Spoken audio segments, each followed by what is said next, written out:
I asked Jazzmaster Chat, what were some important points made throughout the interviews about finding and expressing one's unique musical voice? You know, that is a very important topic for me. It was back then, it still is now, because I think our job as musicians is to express through our instrument our unique personality and our life experiences.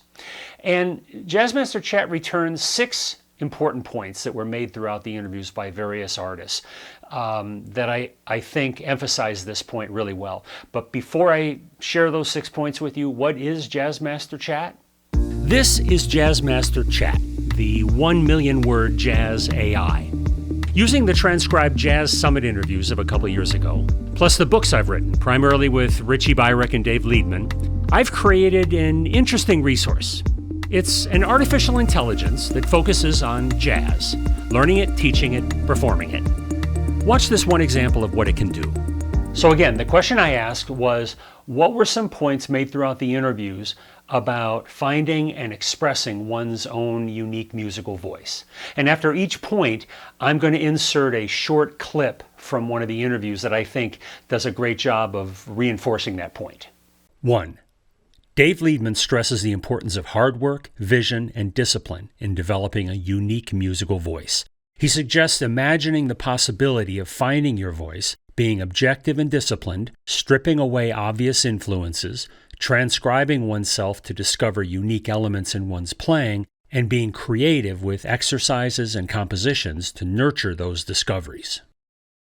So what this individuality, quest for individuality really suggests is that we're doing it all the time. Some of us are doing it in a profession where we need to emphasize it more. That's show business, entertainment, of course. Athletics, sports, the way Tiger Woods hits a golf ball, different from Ray Floyd or whatever. And what I'm talking about, and I have a video and a presentation on this, it's called Seeing the Light, which means that somewhere an epiphany happened to you, most likely. It could be as minor as a family incident or something in the home or something like that, or it can be, as it was in my case, seeing Coltrane for the first time. And that was my epiphany. Now, the point is, I mean, cut this down to essentials, but the point is, if you have an epiphany, you don't know it necessarily 2 years later, number one. But we hope that you will be able to guide yourself, and with the help of the world or whoever you're involved with, center in on what it is that makes you Dave or Mike. 2. On beginning and transitioning. It's noted that life often begins with imitation, such as imitating parents or siblings. This extends to music, where beginners might start by imitating their idols. However, the goal is to transition from this imitation to finding one's own voice, which involves both learning from others and then finding a way to express oneself uniquely. When I was younger, I did transcribe a lot of stuff, because when I transcribed other people's licks, they internalized themselves easier than if I just tried to do it by ear. But I did a lot of ear transcriptions too. There's nothing wrong with that. Also stays in there. So, and I had the idea pretty early on not to transcribe just one person. I tried that, and in fact, I was pretty close and friends with Woody Shaw. We were the same age, and we met when we were 19. I was out in Seattle, actually chasing after my girlfriend, but I was in school. My parents let me go if I would go to school. I took some courses at the University of Washington. And the jazz scene in Seattle, that was the best summer I ever had. I met people like Woody. There was a jazz club in there. Horace Silver for a week, Art Blakey with Lee Morgan for a week, Philly Joe Jones with Gary McFarlane. Boy, it was great. And it was great local players where I met Larry Coryell. We started a band as soon as he moved to New York. That's where I met Woody. He was 19. He was playing with Horace, and he was there for a week, so we kind of palled around. And he showed me a lot of stuff. He was a little more advanced than I was, although I was a good player back then, too. He showed me some of his intervallic stuff. And when his book came out, maybe 3 or 4 years later, I just ate that book up and I was in heavy Woody mode, and I remember playing some stuff for my brother. And Mike turned around and said, "Well, man, truthfully, you sound like watered down Woody." So I started thinking, well, maybe he's right. Maybe I should just get away from this. 3. Phil Woods once said that the unique voice a musician has is a combination of anatomical uniqueness and unconscious development. This suggests that while technical skills and practice are crucial, much of what defines a musician's individual sound is inherent and developed over time through experience. I had one comment from Phil Woods. I was interviewing him for a magazine, and I said, among the most, identifiable sounds in jazz, especially in the 60s on all those record dates, when, recording scores and Broadway and everything was really happening. And I said, Phil, is there anything that you ever did that enabled you to have this sound that we all know is, that's Phil Woods' lead alto sound? And he said, absolutely nothing. The sound comes from the body, and everybody is different. Has a different chest cavity, a different neck, and a different lips, and all the stuff in our instrument that you have to take care of. So he kind of just said, if you're looking for the magic bullet, it's not here. But my thing is that you find something, or you hear something, or you are inspired by something that has in it the seeds of individuality.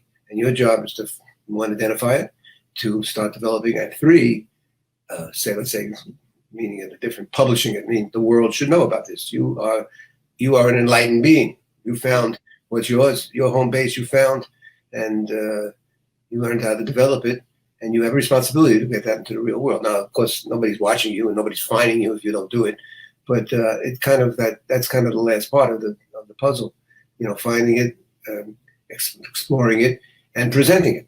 4. On individuality. The interviews emphasize the importance of individuality in jazz, likening it to having a unique signature within the art form. Musicians are encouraged to strive for this individuality, not just in their personality or appearance, but through their music, underscoring the idea that jazz is about expressing one's unique voice through the instrument. Blossom was original. And she didn't sound like anybody, and she didn't try to sound like anybody, She was like Annie Ross. Annie Ross was original. She never sounded like anybody. Or you? Oh, well, I don't want to sound like, why would I want to sing like somebody else? I mean, that's stealing their life. I don't want to steal their life and what they've been living. I have my own life to sing about, as Blossom did about her life, as Annie does about her life. Well, she's passed on now, too. They're all leaving. All of them are leaving, and I think I'm the only one left, almost, of the elders, as they call us. Is that what they call us, the elders? 5. Courage in musical expression. An element of courage is highlighted as essential for musicians willing to express their unique voice. This courage is compared to the personal bravery required in other life contexts, like immigration, underscoring that developing and presenting one's musical identity requires not just technical skill, but also personal bravery. Yeah, you have to be brave, to explore ways of playing together that take you out of any kind of routine, so you can be more expressive. I mean, that's the goal for me, is to be more expressive each time I play, and to try to relax into the setting, and who you play with will help shape that. The more different folks you play with throughout your lifetime, you start to realize a lot of things, and to not be in that routine of playing the saxophone or playing the drums. There's a lot of great drummers that play the drums and they don't play the music. You could still have fun and get through it, but it's not the same. That courage, like you mentioned, man, brings something to mind. I play a lot with Gonzalo Rubalcaba through the years, with Charlie Hayden, and in different groups, and we did a duet recording called Flying Colors for Blue Note Records. And I guess it was late 90s, somewhere there. Anyway, we had some touring, and for about a year when that recording came out, we had a lot of different gigs as a duet. And I was playing some drums and different horns, and it was an amazing exchange of ideas, you know. So we played at Yoshi's in Oakland, and Joe Henderson came to hear us. And I didn't know he was there until we came off from our set. And as I was walking through the club, Joe was there. And we said hello, and he looked at me, and he said, "That was brave," you know. And that was it. And it felt so good to have his embrace like that. He didn't say, "Oh, you did this, you did that," you know. "Oh man, you know." No, it was like, "Yeah, man, that was brave." And I learned a lot right at that moment about trying to relax and be as expressive as possible, and not try to impress or play from that point of view. You know, your attitude is everything when you're playing, and you could get caught up in all kind of weird head trips that take away from the music. You know? 6. The role of imitation and transition. The interviews discuss the transition from imitating idols to developing a unique musical style, emphasizing the courage required to emerge with one's own musical voice. This transition is seen as a crucial step in a musician's development, requiring not just practice, but also the bravery to stand apart from influences. But at some point you need to ask yourself some questions about why you're doing it and what you're saying when you take a solo. And if you ask these questions sincerely, then I think you're taking steps toward developing an identity as a player.